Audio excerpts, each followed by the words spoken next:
نحمدہ و نصلی علی رسولہ الکریم اما بعد فاعوذ باللہ من الشیطان الرجیم بسم اللہ الرحمن الرحیم۔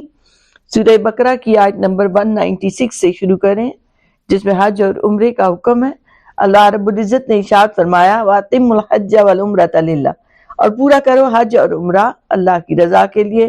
فَإِنْ أُحْصِرْتُمْ فَمَا اسْتَيْسَرَ مِنَ الْهَدْيِ، پھر اگر تم گھر جاؤ تو قربانی کا جانور جو آسانی سے مل جائے وہ بھیج دو۔ وَلَا تَحْلِقُوا رُؤُوسَكُمْ حَتَّىٰ يَبْلُغَ الْهَدْيُ مَحِلَّهُ، اور نہ مڑاؤ اپنے سر یہاں تک کہ پہنچ جائے قربانی کا جانور اپنے ٹھکانے پر۔ اب یہاں حج اور عمرے کا ذکر کیا جا رہا ہے۔ عرب قدیم زمانے سے حج کیا کرتے تھے، لیکن ان کے نزدیک حج ایک میلہ یا تجارتی منڈی بن کر رہ گیا تھا۔ عبادت کا پہلو اس میں سے بالکل ختم ہو گیا تھا، یا اتنا غیر اہم ہو گیا تھا کہ اس کا اثر محسوس ہی نہیں کیا جاتا تھا۔ لوگ آتے تھے، سیر و تفریح کرتے تھے، شاعر اپنے قصیدے سناتے، خطیب اپنے خطبے سناتے، لوگوں پر اپنی فصاحت و بلاغت کا سکہ جماتے اور چلے جاتے۔ چند روز تجارت کا بازار بھی خوب گرم رہتا۔ اللہ تعالیٰ فرماتے ہیں وَأَتِمُّوا الْحَجَّ وَالْعُمْرَةَ لِلَّهِ، کہ اللہ کے لیے کرو حج اور عمرے، اللہ تعالیٰ کی عبادت اور اس کی رضا کے لیے کرو۔ تمہارے حج اور عمرے عبادتیں ہیں، اور عبادت اور بندگی ہوتی ہی اپنے رب کی خاطر ہے، یعنی پورے آداب اور شرائط کے ساتھ، پورے اخلاص اور حسن نیت کے ساتھ ادا کرو۔ اسے تجارت کا اور خالی کھیل تماشے کا ذریعہ نہ بناؤ۔ اور اس کے بعد حکم دیا جائے نہ منڈاؤ اپنے سر یہاں تک کہ پہنچ جائے۔ اور اس سے پہلے جو اخسر تم کا ذکر آیا کہ گر جاؤ تم، پھر اگر تم گر جاؤ سے کیا مراد ہے کہ احرام باندھ لیا تھا، مگر کیا ہوا، بیماری آ گئی، دشمن نے راستہ بند کر دیا اور حج کے ایام میں بندہ وہاں نہیں پہنچ پا رہا، تو اب وہ کیا کرے؟ احرام بھی باندھا ہوا تھا، نیت بھی کی ہوئی تھی، تو اللہ رب العزت نے اس کے لیے بھی آسانی عطا فرمائی کہ اب احرام سے نکلنے کی صورت یہ ہے کہ قربانی کا جو جانور تم گھر سے لائے ہو وہ کسی کے ہاتھ بھیج دو، یا اس کی قیمت روانہ کرو اور انہیں کہو کہ حرم میں پہنچ کر تمہاری طرف سے جانور ذبح کر دے۔ جب تم یہ خیال کرو کہ وہ حرم میں پہنچ گئے ہوں گے اور جانور ذبح کر دیا ہوگا، تو اس کے بعد اب اپنے سر منڈا کر، یعنی حلق یا قصر کرا کر یا بال کٹوا کر احرام کی پابندیوں سے آزاد ہو سکتے ہو۔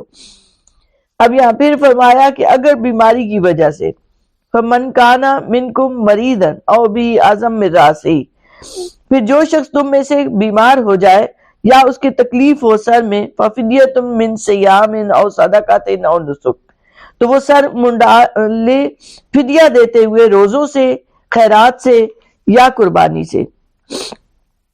اب یہاں بیماری کی وجہ سے سر منڈانے کی ضرورت پڑ گئی تو فدیہ کے طور پر روزے رکھے، صدقہ دے دے یا جانور ذبح کرے۔ حدیث مبارکہ سے ثابت ہے کہ 3 روزے رکھے یا 6 مسکینوں کو 2 سیر گندم یا 4 سیر جو صدقہ فطر کے اندازے کے مطابق دے، یا کم سے کم بکری ذبح کر دے اور حجامت بنوا لے۔ پھر فرمایا فَمَن تَمَتَّعَ بِالْعُمْرَةِ إِلَى الْحَجِّ فَمَا اسْتَيْسَرَ مِنَ الْهَدْيِ، تو جو فائدہ اٹھانا چاہے عمرے کا حج کے ساتھ تو اسے جو میسر ہو وہ قربانی دے۔ فَمَن لَمْ يَجِدْ، پھر اگر قربانی کی طاقت نہ ہو جسے، فَصِيَامُ ثَلَاثَةِ أَيَّامٍ فِي الْحَجِّ، تو وہ 3 دن روزے رکھے حج کے وقت، وَسَبْعَةٍ إِذَا رَجَعْتُمْ، اور 7 جب گھر لوٹ جائے۔ تِلْكَ عَشَرَةٌ كَامِلَةٌ، یہ پورے 10 روزے ہوئے۔ ذَلِكَ لِمَن لَّمْ يَكُنْ أَهْلُهُ حَاضِرِ الْمَسْجِدِ الْحَرَامِ، یہ رعایت اس کے لیے ہے جس کے گھر والے جو خود مسجد الحرام کے قریب رہنے والا نہ ہو۔ وَاتَّقُوا اللَّهَ وَاعْلَمُوا أَنَّ اللَّهَ شَدِيدُ الْعِقَابِ، اور اللہ سے ڈرو اور جان لو کہ بے شک اللہ سخت سزا دینے والا ہے۔ حج کی 3 صورتیں ہیں جو علماء کرام نے بیان کی ہیں۔ پہلی صورت یہ ہے افراد، یعنی حج کے دنوں میں صرف حج کیا، اس پہ قربانی واجب نہیں ہے، اس نے حج کا ہی صرف احرام باندھا اور حج کے دنوں میں حج ادا کیا، تو اس پر قربانی واجب نہیں ہے۔ دوسرا ہے تمتع، یعنی ایک ہی سفر میں ایام حج میں پہلے عمرے کا احرام باندھا، طواف اور سعی کے بعد حلق کر کے اس احرام سے فارغ ہو گیا، باہر آ گیا، پھر جب حج کا وقت آیا تو حج کا احرام باندھ دیا، تو ایک ہی وقت میں اس نے 2 عبادتیں جمع کی اور دوہرا فائدہ اٹھایا۔ تو یہ والا جو حج ہوتا ہے یہ حج تمتع کہلاتا ہے، جو زیادہ تر پاکستان سے جانے والے لوگ ادا کرتے ہیں۔ قرآن ہوتا ہے کہ ایک ساتھ ہی حج اور عمرے کا احرام باندھ لیا، یعنی پہلے جا کے وہاں پہنچ کے عمرے کے ارکان ادا کیے مگر احرام نہیں اتارا، بلکہ احرام میں بدستور رہا کیونکہ اس نے قران کی نیت کی ہوئی ہے، یعنی ایک ساتھ حج اور عمرے کی، یہاں تک کہ جب حج کے دن آئے تو حج کے ارکان ادا کیے، پھر حلق کرایا یعنی بال منڈوا لیے اور احرام سے نکل آیا۔ پہلی دونوں صورتوں میں، پچھلی آخری جو دونوں صورتیں ہیں ان میں ایک سفر میں 2 عبادتیں جمع ہوئی، حج اور عمرے کی، اس لیے ان پر قربانی لازم قرار دی گئی۔ ایک سفر میں حج اور عمرے کی اجازت صرف ان لوگوں کے لیے ہے کہ جو مکہ پاک کے رہنے والے نہیں بلکہ دور دراز کی مسافتیں طے کر کے آتے ہیں، اور مکہ کے باشندوں اور جو میقات کے اندر رہنے والوں کے لیے ایک ہی حکم ہے۔ میقات کسے کہتے ہیں؟ یہ ایسی جگہ ہے جہاں باہر سے جب کوئی آنے والا ہو، جو حرم کا جس نے قصد کیا ہے، جو حج اور عمرے کے لیے آتا ہے، اس کے لیے حکم ہے کہ بغیر احرام باندھے وہ آگے نہ بڑھے۔ مختلف اطراف کے لیے مختلف میقات ہیں، جیسے اہل مدینہ اور اس طرف سے آنے والوں کے لیے ذوالحلیفہ ہے، اہل عراق اور اس طرف کے آنے والوں کے لیے ذات ارق ہے، اسی طرح اہل نجد کے لیے کرن ہے، اہل یمن اور اس کی طرف سے آنے والوں کے لیے یلملم ہے۔ پاکستان کے حاجی جو بحری راستے سے پہلے جاتے تھے ان کا میقات بھی یہی ہوتا تھا، یلملم کا مقام، تو جب وہ اس سے وہاں سے گزریں تو اس سے پہلے انہیں احرام باندھ لینا ہوتا ہے، یعنی اس جگہ کو کراس مت کریں جب تک آپ احرام میں نہ آ جائیں۔ اب انہیں حکم دیا جا رہا ہے کہ وہ روزے رکھے بھی۔ پہلے روزے کا حکم ان کے لیے تھا کہ جنہوں نے حج اور عمرہ نہیں کیا مگر انہیں احرام کھولنا پڑ رہا ہے، وہ وہاں پہنچ نہیں پائے۔ اب یہاں دوسرا حکم جو ان کے لیے ہے جو حج اور عمرہ کر رہے ہیں، جو قران یا دوسرا حج کر رہے ہیں تمتع کا، مگر اس میں قربانی کی نہیں رکھ سکتے، ہمت طاقت نہیں ہے ان کے پاس، تو پھر ان کے لیے حکم ہے کہ وہ 10 روزے رکھیں۔ 3 جو ہیں وہ حج کے دنوں کے، یعنی 1 ذی الحج سے لے کر 9 ذی الحج کے درمیان انہوں نے 3 روزے رکھنے ہیں، اور اس کے بعد 7 روزے انہوں نے گھر جا کے ادا کرنے ہیں، تو یہ ٹوٹل 10 ہو گئے۔ یہ جو مقیمی نہیں ہے بلکہ باہر سے آ رہے ہیں، یہ ان کے لیے خاص طور پر ہے۔ حج 9 ہجری کو فرض ہوا، اس کی فرضیت قطعی ہے کہ جو صاحب نصاب ہے اسے حج کرنا چاہیے۔ حج کے فرائض یہ ہیں کہ احرام باندھے، یوم عرفات میں عرفات کے میدان میں یوم عرفہ پہ پہنچ کے وقوف کرنا، پھر طواف زیارت بھی فرض ہے ان کے لیے، مزدلفہ میں قیام کرنا، صفا مروہ کے درمیان سعی کرنا، رمی جمار کرنا۔ آفاقی کے لیے طواف رجوع اور حلق۔ تقصیر عمرہ کے رکن کیا ہے؟ طواف اور سعی کرنا، اور اس کی شرط بھی احرام اور حلق۔ حج اور عمرے کے 4 طریقے بیان کر دیے گئے کہ افراد، پھر تمتع اور پھر اس کے بعد قران، یہ 3 طریقے ہیں، اور افراد میں بھی افراد بالحج بھی ہوتا ہے، افراد بالعمرہ بھی ہوتا ہے، کہ جس نے عمرے کا صرف باندھا اور جس نے صرف حج کا جو ہے وہ باندھ دیا۔ پھر یہ بھی یاد رکھیں کہ جو قربانی ہے وہ صرف حرم میں ہوگی، اور اگر خود نہیں بھی پہنچ رہا تو اسے چاہیے کہ حرم میں جہاں اس کے ذبح کرنے کا حکم ہے وہاں وہ اپنے پیسے بھجوا دے تاکہ وہاں اس کی طرف سے قربانی ہو جائے۔ تو جب قربانی ہو جائے تو اس کے بعد وہ اپنا سر منڈا لے اور اپنی اس سے احرام سے باہر آ سکتا ہے۔ اور یہاں بھی پھر بھی فرمایا جا رہا ہے کہ ڈرتے رہو اللہ سے اور جان لو کہ بے شک اللہ سخت سزا دینے والا ہے، یعنی جو اس نے احکامات دیے ہیں ان احکامات پر اسی طرح سے چلنا ہے اور ان سے ادھر ادھر نہیں ہونا۔ پھر فرمایا کہ الحج اشہر معلومات، حج کے چند مہینے ہیں جو معلوم ہے، اور اس سے مراد شوال، ذیقعدہ اور ذی الحج کے 10 دن ہے۔ فمن فرض فیہن الحج، اور تو ان میں سے جو نیت کر لے حج کی، جس نے اپنے اوپر اب حج کی نیت کر کے حج کو اپنے اوپر لازم کر لیا ہے، فلا رفث ولا فسوق ولا جدال فی الحج۔ تو اب یہاں حرمت آ رہی ہے 3 چیزوں کی۔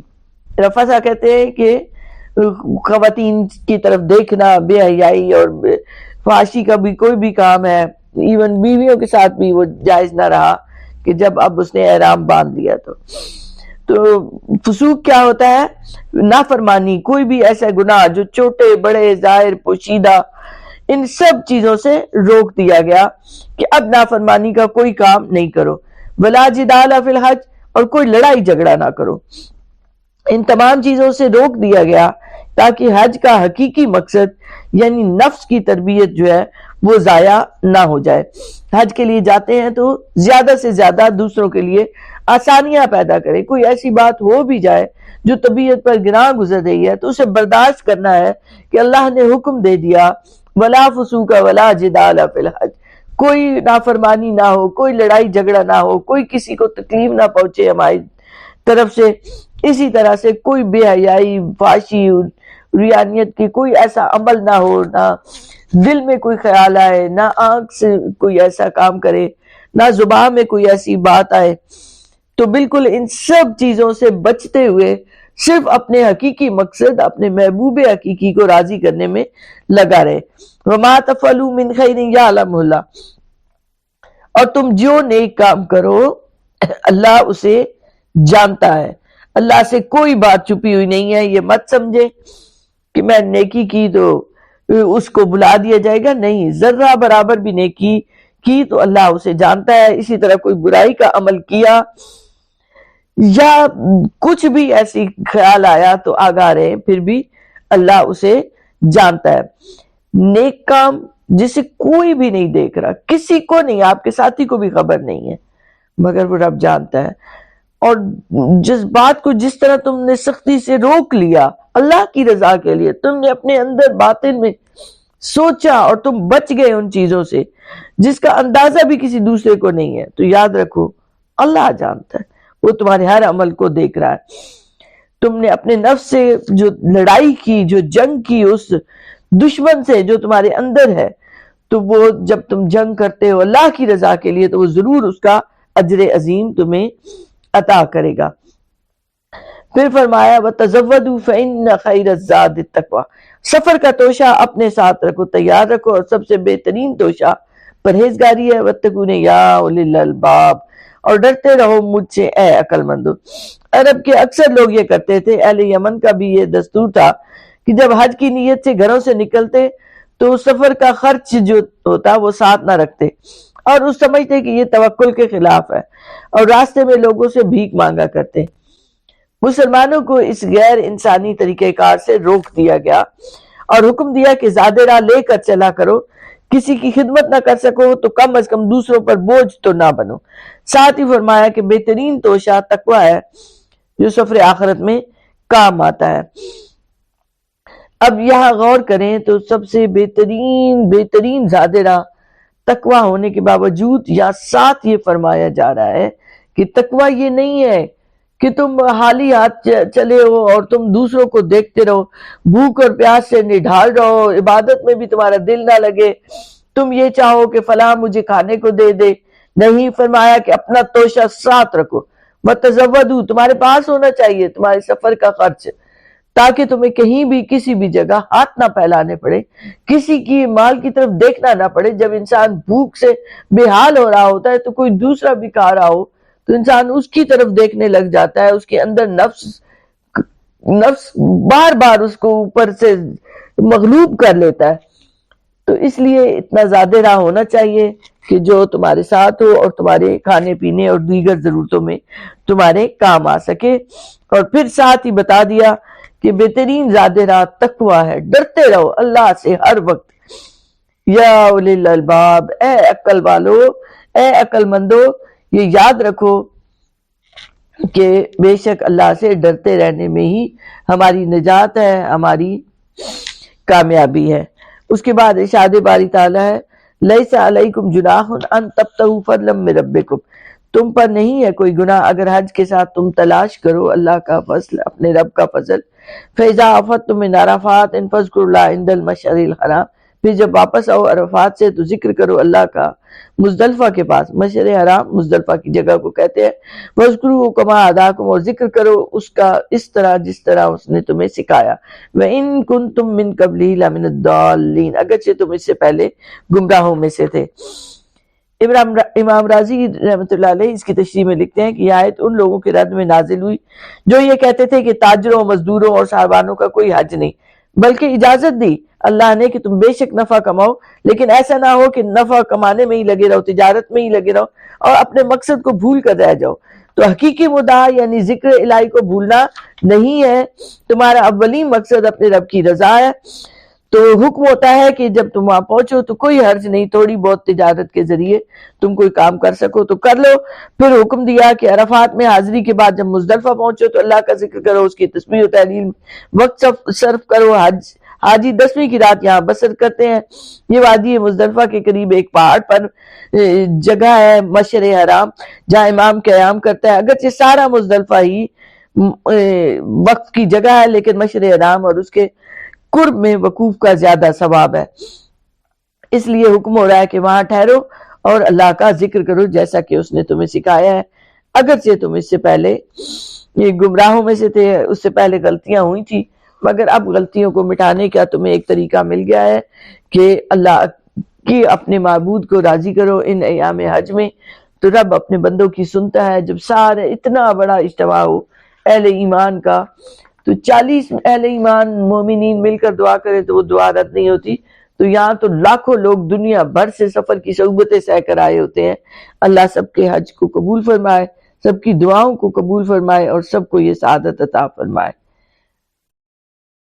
وَمَا عَلَيْنَا إِلَّا الْبَلَاغُ الْمُبِينُ۔